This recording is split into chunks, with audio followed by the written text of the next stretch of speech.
Today we're going to be doing something fun. We're going to take a look at Looper's list of the 5 best and 5 worst scenes from the Lord of the Rings trilogy, and we're either going to agree or disagree and talk about it. So, without further ado, let's get into it.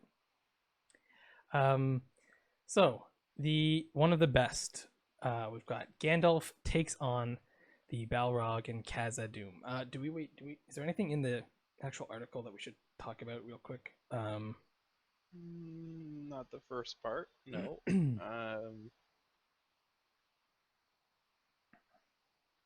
Nope. Yeah, just basically explaining what we're gonna be doing. Okay, so we got Gandalf takes on the Balrog and Khazad-dûm. I've not even read their explanation for this. I'm just gonna say, yeah, I agree. It is a great scene. It's very good, yes. It's a great scene, and it is required for the movies to happen. Let's see what else. It showcases. Well, the quotes are awesome. The quotes are awesome. They're memeable and just memorable. And I mean, heck, everyone from your little brother or sister to your high school teacher is quoting. You're always like, "You shall not pass." Yeah, everyone's quoting these lines. You shall not pass. Fly, you fools. I mean, that's one of the best memes. Is when you've got Gandalf says, "Fly, you fools," and either you then cut to them flying on the eagles, or you cut to them like putting on like sunglasses and turning their hats backwards and like busting out a rap or something like that. So there's so much fun you can have with the quotes in this section. But also, it's important, I think, to really get the magical fantasy element going. Up until now, we really haven't had much, right? We've had Gandalf talk to a moth that then brings an eagle. That's kind of magical. And we've had Gandalf have a little bit of a magic fight with Saruman. And then we've had him, after they are in Moria and the door collapses, he then uses his staff and makes it light up. That's like the extent of the magic we've had. We hear of some magic. Oh wait, no, we have. I'm sorry, we have Arwen doing magic with the river and causing the river to come crashing down, and kind of in the shape of like a bunch of horses, kind of like in a stampede. So there is some magic, but it's important to really showcase Gandalf and his magic, because he is the party's wizard and he needs to like kind of show off his abilities. But that's not why this scene is so important. It's like this enemy is unbeatable to anyone but Gandalf. And I mean, even here it almost looks like an even fight, and Gandalf dies here, which is the first death of the party, and very emotional, especially because you kind of felt like he was the only one who knew what was going on. You had the council, and you've got Legolas, Gimli, and Boromir. None of them know what's going on. Aragorn seems like he knows what's going on, but you're not too sure he can handle it. And then you've got 4 hobbits who definitely don't know what's going on. So Gandalf seemed like the only one who we really needed to keep going with. Everyone else, like heck, Boromir, I thought in the books anyway, him and Aragorn are gonna dip after that. Like they're gonna dip and head to Minas Tirith, and Legolas and Gimli are gonna go like chill at some point. But then this scene in the books and in the movie kind of changes the dynamic of everyone, because everyone's like, oh, this is not just fun and games, we're in it for the long haul now. Let's see, what do they talk about here? Yeah, basically it's very emotional, sends a chill down your spine.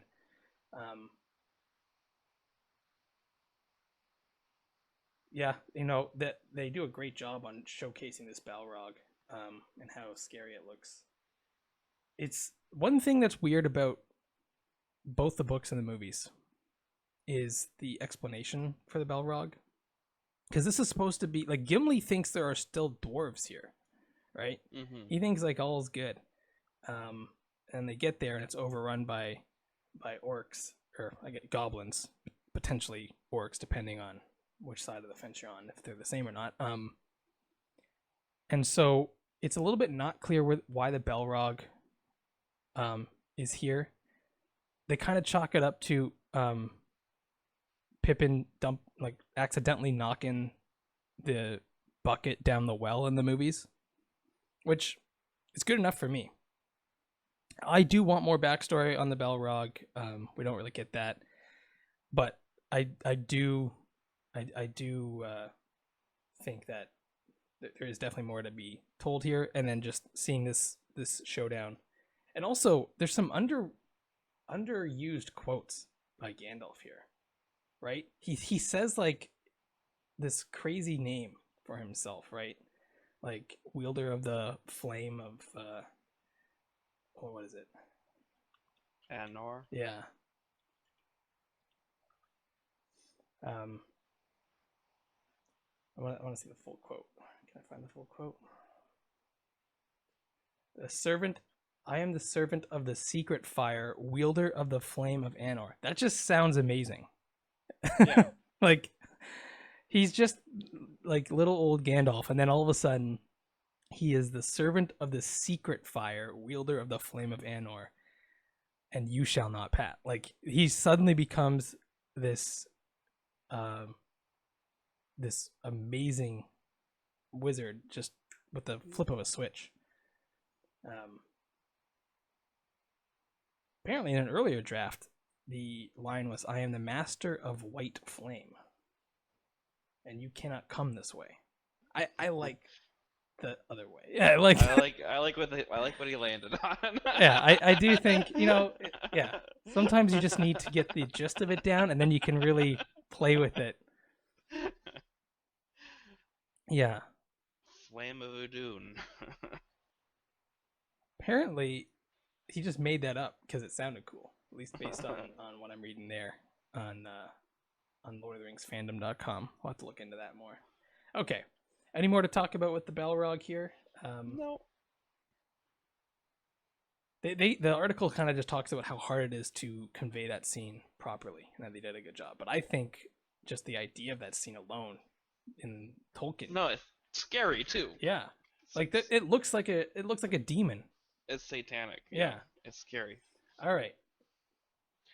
Under worst, we've got the wizard duel. Yeah, man. It's a mad duel for sure. From what are two very immensely powerful wizards, I agree. Yeah, it's not. There are some cool spells they could have been doing here, and they didn't do any of it. They just sort of done this like, I mean, we could basically reenact this thing. You don't need any special effects. You just go, and you like stab each other through the air.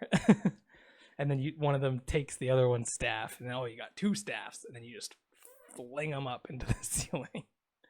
Mm-hmm. Yeah, I feel like they could have definitely done more with this battle. Although, I don't think they wanted to. I don't think they wanted to focus on this. I don't even know if you should have shown this. You could have just had Gandalf, as soon as like the doors close, kind of like cut to black and have like Saruman like talking or something like that. Like in like some menacing way. I don't know if you really needed to show this battle, but if you are going to show it, at least do something more than what they do. I agree with this. Yeah. All right. One of the best. We've got Boromir's Last Stand. Yeah, for sure one of the best. What do you got for this one? You got anything to talk about with this one? Because I've got some stuff. I mean, yeah, it's a terrific scene. Yeah, it's it not only is it one of Sean Bean's best death scenes of all time, it's also highlighting this character's final arc, like the end of his arc throughout the first film, which is why I think Boromir's so underrated. He is the arc that you are following through that first film. He starts out completely disagreeing with this idea of what they're doing. He then succumbs to the ring just being in the very presence of it. And then finally, through an act of redemption, sacrifices himself for the two dumbest characters. I say that lovingly, of course. Merry and Pippin are great. But he does sacrifice himself for two hobbits, which is unheard of for the next in line to the throne of Gondor, right? Like, this guy is the son of the steward of Gondor. He is supposed to be the next quote unquote king steward. And yet he sacrifices himself for two random hobbits. His arc is complete in this scene. And also, the following scene, after Aragorn has his fight scene, the following scene is not used enough in other movies that depict battle. The aftermath, where you go over and you are crying because your friend is dying. Normally they just they completely forget about their friend who just died in the battle. Like, the audience felt the pain of the character dying, but like the people on screen just sort of like move on. Aragorn does not move on. In fact, he takes the arm braces off and wears them for the remainder of his life. So this scene and then the following scenes that resonate from this scene are some of the best post-battle scenes in any movie anywhere. I Yeah, they crammed in two very significant deaths Yeah, in this movie. yeah, they did. And I was shocked when I first saw this because you've already killed off the wizard. Like, you need the wizard, guys. Like, keep the wizard alive, and then you lose potentially your best sword fighter. I know people are gonna hate that, but a very good sword fighter. Let's just say that a pretty good soldier that could really help out in a pinch. But also just the impact. To me, it's the impact of that entire story arc. I think they talk about his here. His story arc peaked with his attempt to take. Yeah. Okay. So they talk about it in this too.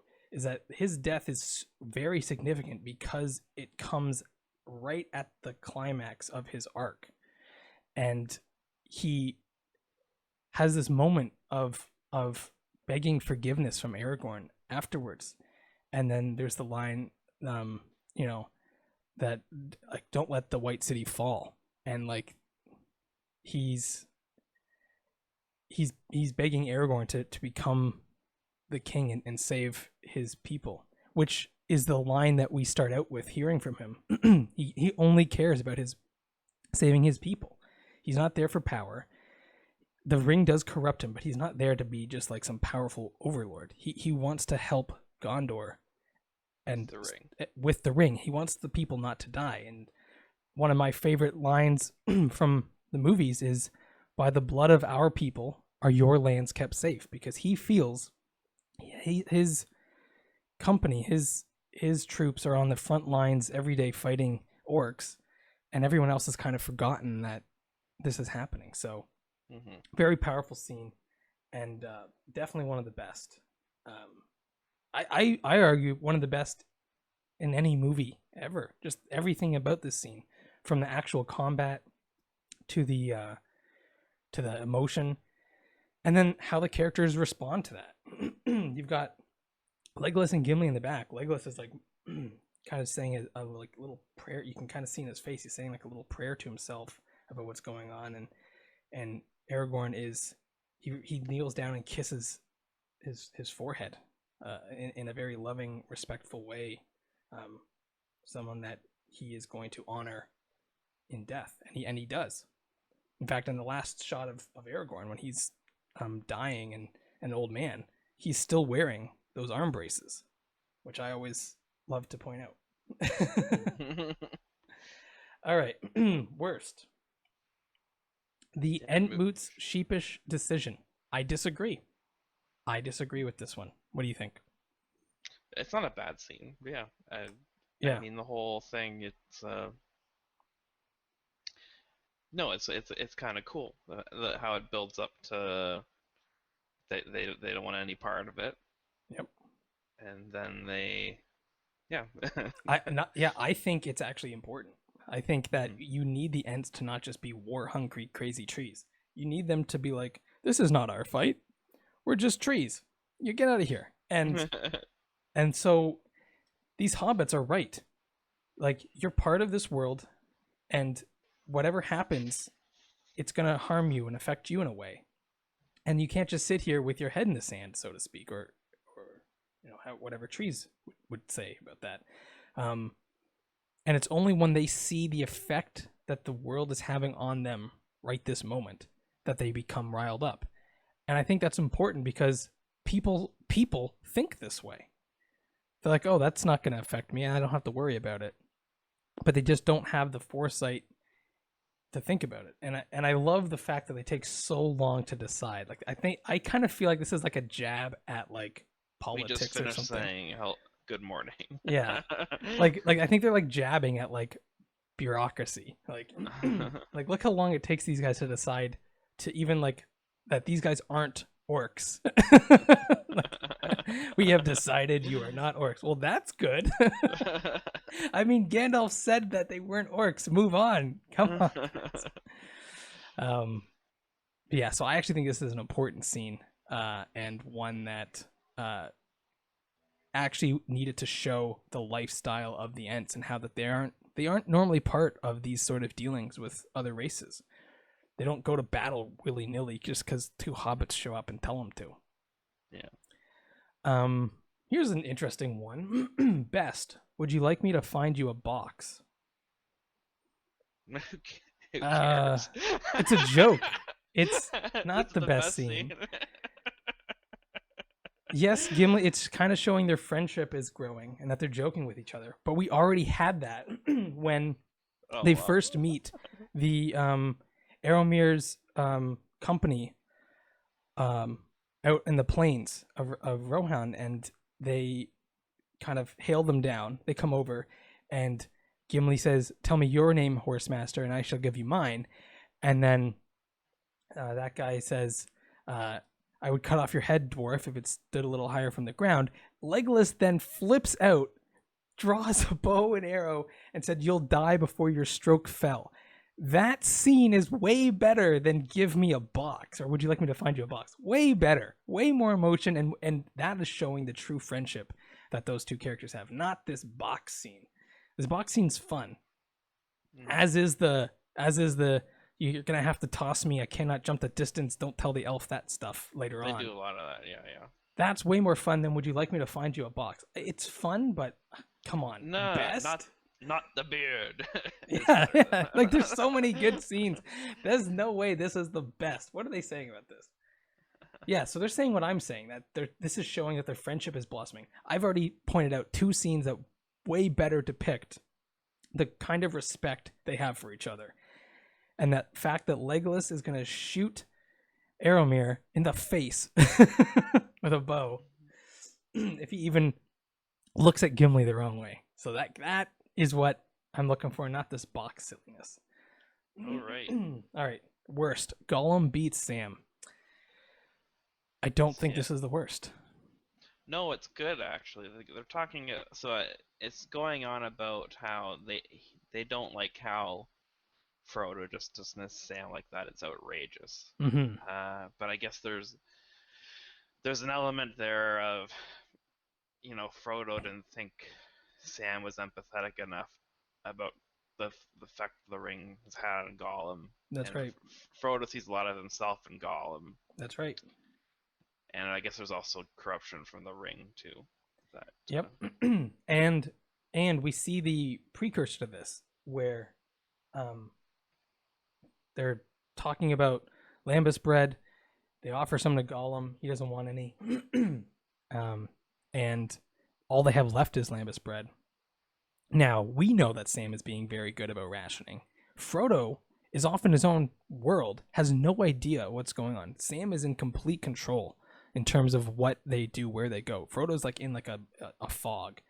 And Gollum plays this perfectly. And I think this is a departure from the books slightly, but I think it's played beautifully. hmm In the books, there's actually a bit of a battle here where they all go up right before Shelob attacks them, and that's when Gollum fights Sam and Frodo fights Shelob. And I I think this actually works better. I actually like the deceitfulness of Gollum here, despite sort of understanding Frodo, but he still wants that ring. Like it's still his precious. It was always his precious, and he's not just gonna let Frodo destroy it. So I think that this actually is a great scene. It's a great addition, and it's a great scene, and it sets up an amazing emotional twist for Sam. The one thing I will say, I don't like that Sam goes so far down the stairs. I kind of feel like Sam should have just like kept on going after Frodo right away. But he goes down the stairs, he sees the crumbs, and that kind of triggers it. To me, it's not even needed. He knows he didn't eat that bread. He knows Gollum planted it. So I will say I do think that Sam should have been a bit more quick on the turn to continue after him. But I still think that's a great scene for everyone, all the characters. All right.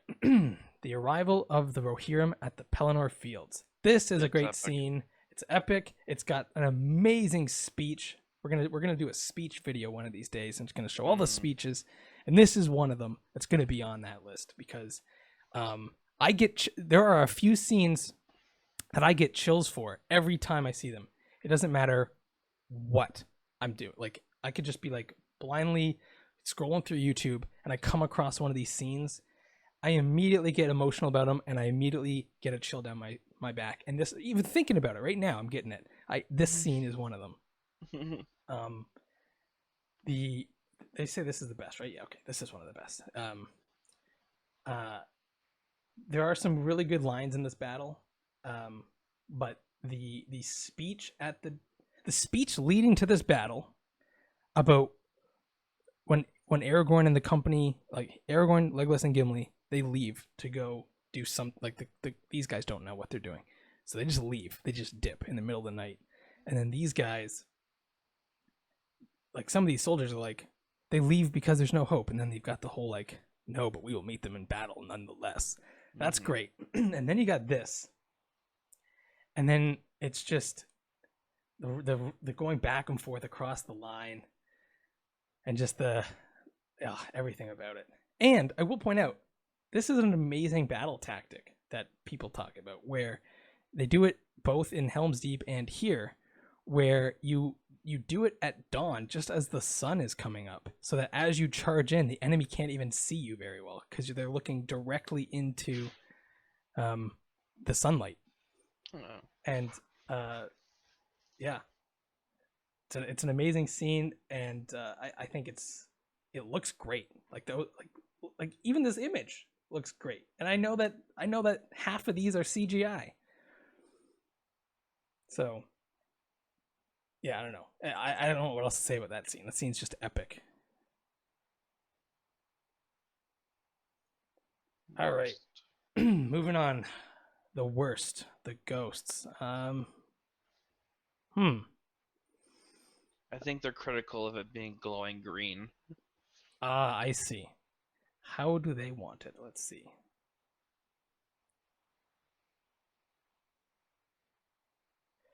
I mean, I can see what they're saying. It gives them a little bit spooky. Yeah, they were going for spooky, but it kind of feels a little bit like Ghostbusters or something, like a little bit silly maybe.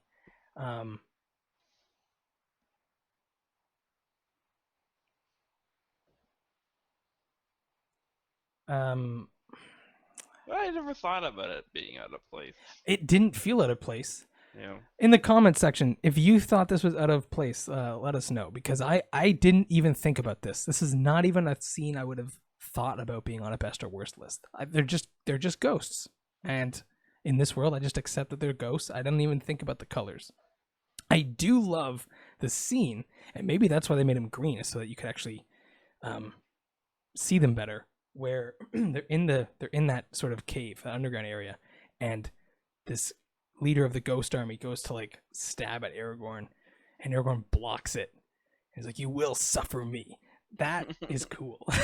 I love that line. So maybe that's why they did it, to make him look better. Like, I'm assuming they've done some tests to see what shows up best in this battle, but maybe not. I think especially today, you could have done a lot of cooler, more gruesome looking ghosts if you wanted. I mean, look at pirates. You could have gone Pirates of the Caribbean style, um, if you wanted. But I don't mind. I honestly don't think it's the worst. I now they are kind of complaining that this is like an ex machina kind of like get out of jail free card, but that's like that's the point.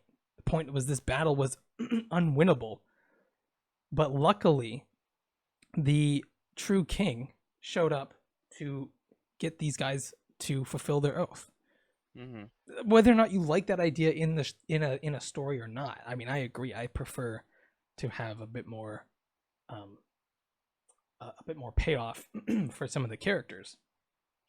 I think in that scene, the characters do get their own payoffs, and then this just kind of helps end that whole unwinnable fight. I mean, heck, they just win that fight, and then we're going to the next one. Best Aragorn's Black Gate speech, which again, great speech. Yes. But look at how many more orcs there are. Yeah. They just wiped out a massive army, and there's still more. So, yeah, I kind of feel like it's not that much of a cop out, but I can see where people are going with don't just have a ghost army show up and win. Like, make these characters think of something. I can see that at least. But yeah, so going on to the next one, Aragorn's Black Gate speech. I mean, I think you said yes right away. I'm saying yes right away. But a lot of the pre-battle speeches are great in all these. From Helm's Deep to what we just saw to this one.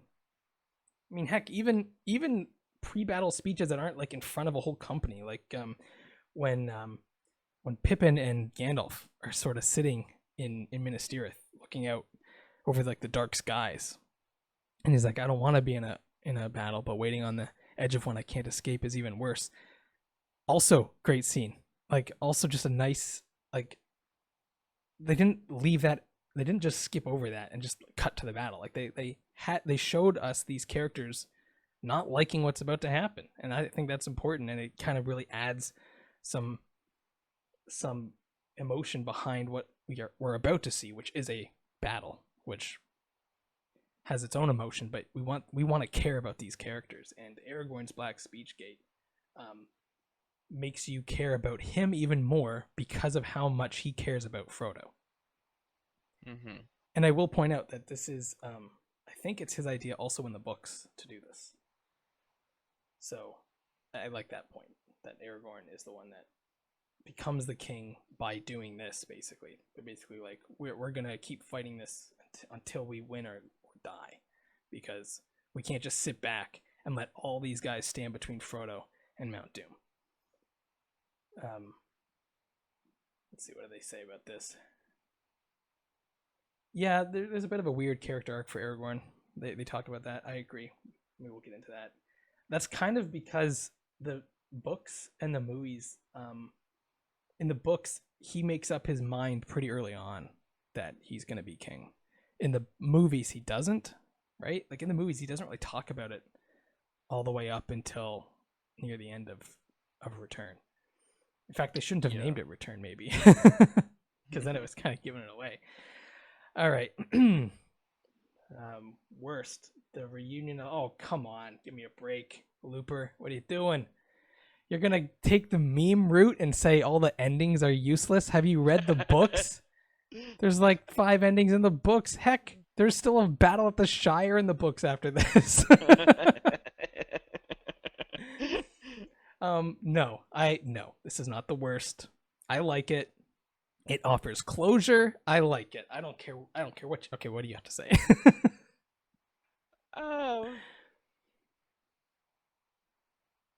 Yeah, I don't know what to say. I think it is good closure. Yeah, they need to. I mean, it needed to happen. Yeah. So yeah, I don't know how you can make it the worst. Like, what do they want? They want to cut from the battle, Or It from needed to happen. Frodo throws the ring and they cut then to him back at the Shire writing like is that how they want it to end? Or him Yeah. like on the ship like no, I'm sorry, no.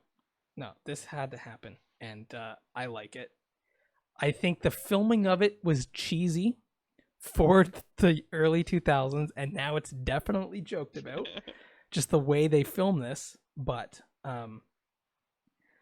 I still I still think it's a great scene. In fact, I think all the endings are great scenes. So I don't care. These people are crazy. Mhm. Yeah, they're just saying that like yeah, I guess they're saying that the way he presents it a bit off, and I would agree. Um, but I think it's fine. And I think that wraps it up. All right, Do you have any scenes in mind that you would want to include as a worst scene? as a worst scene. Ooh, yes. After they have freed the king of Rohan from Saruman, and he's about to kill Grima, and Aragorn tells him no because Oh, too much blood has been spilt on his account. Well, then that's all the more reason to make sure he you're doesn't. right. It doesn't make sense. Yeah. Like this guy is about to go and tell the secrets of Helm's Deep.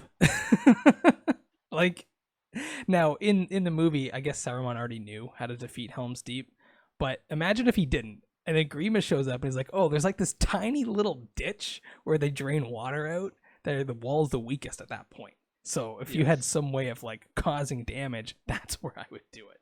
I don't know. To me, that's the worst. Yeah. What about you? No, no, I agree. I think we've talked about that before. Being is that more reason to to kill him? Yeah, this And guy he's interfering with King's justice. and this I guy don't know if just killed. This uh, guy is the reason that your son is dead, yeah, Lord. I don't know Like, if Aragorn doesn't have any business stopping Theoden from carrying out a lawful yeah. execution. So that is my least favorite scene. Um, I'm trying to think of any other ones that I might hate. You know what's kind of not needed as much is the long montage of Aragorn and his horse after they fight the warg riders. Um they have this massive. It feels like it's 10 minutes, maybe it's only 2 minutes, but it feels so long. Where it's Aragorn sleeping in the river, then his mhm. horse comes over and like wakes him up. Then he climbs on his horse, and then he's walking and he's like falling off like it's just very long and drawn out. Yeah. What do you think of Galadriel giving Gimli the hair, I the like it. free I hair? like it. I You think like we it? should do a whole section on that. I think we should do a whole video Okay. on that. Okay. I really want to talk about that. So let's save that one. We'll do it next. Hmm. All right. Yeah.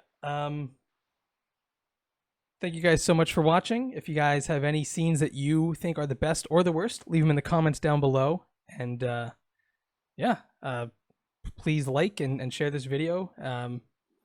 We'd love to hear from you.